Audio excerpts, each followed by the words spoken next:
Hello again, Ruthless Church. This message is about anger. Over the past week, I've been spending a lot of time with anger. And I want you to realize or notice that when I say I'm spending time with anger, that's deliberate.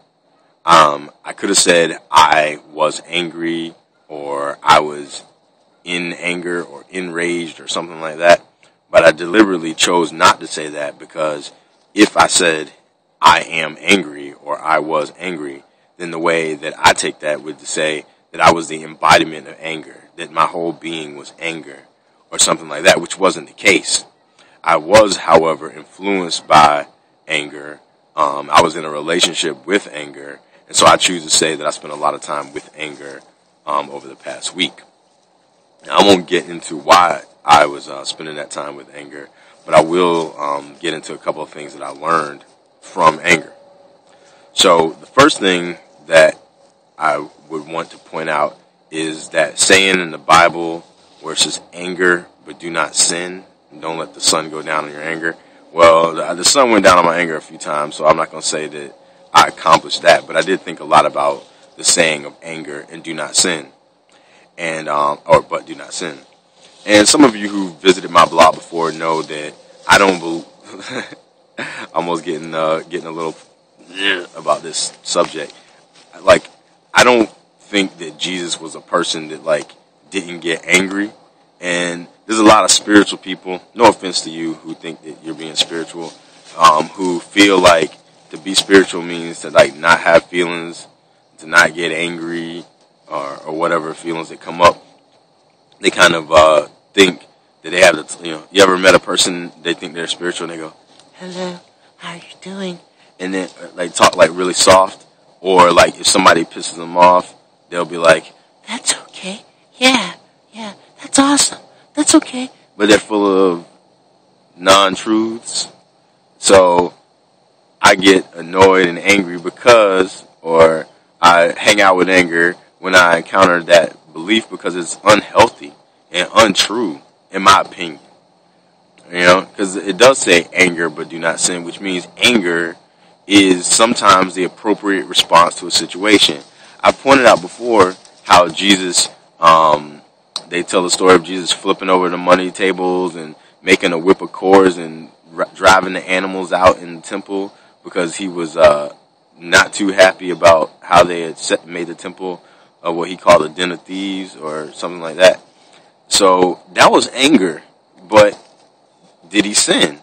See, a lot of us think that anger is a sin, and we don't want to sin, so we try not to anger, when in fact, sometimes not being angry, or, not, maybe it's alright to be angry sometimes too, maybe it's alright to embody it, I don't know, I ain't got this all figured out, but sometimes anger is the appropriate response to the situation, and if we don't respond with appropriate anger, it can be just as harmful as appropriate responding with excessive anger.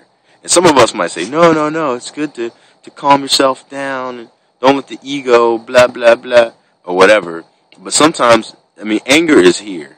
Anger exists. It's a feeling or whatever it is, an emotion. I'm not exactly sure how it's categorized, but it is here, and there's appropriate anger.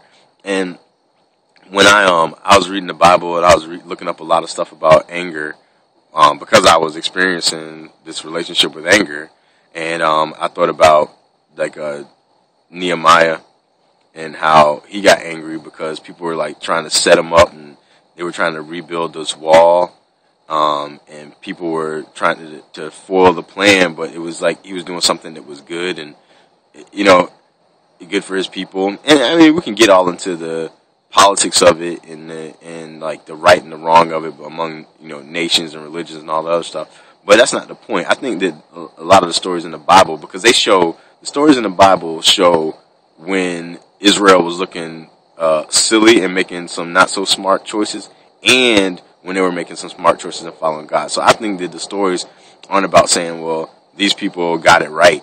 It's about these people encountering life and then learning lessons from life.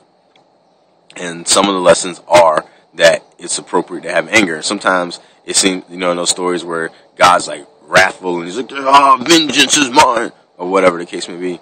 I think, I'm not saying I'm right, but I'm come to believe that there were times where anger was like the appropriate response, and when they didn't act appropriately, then they faced the consequences of it.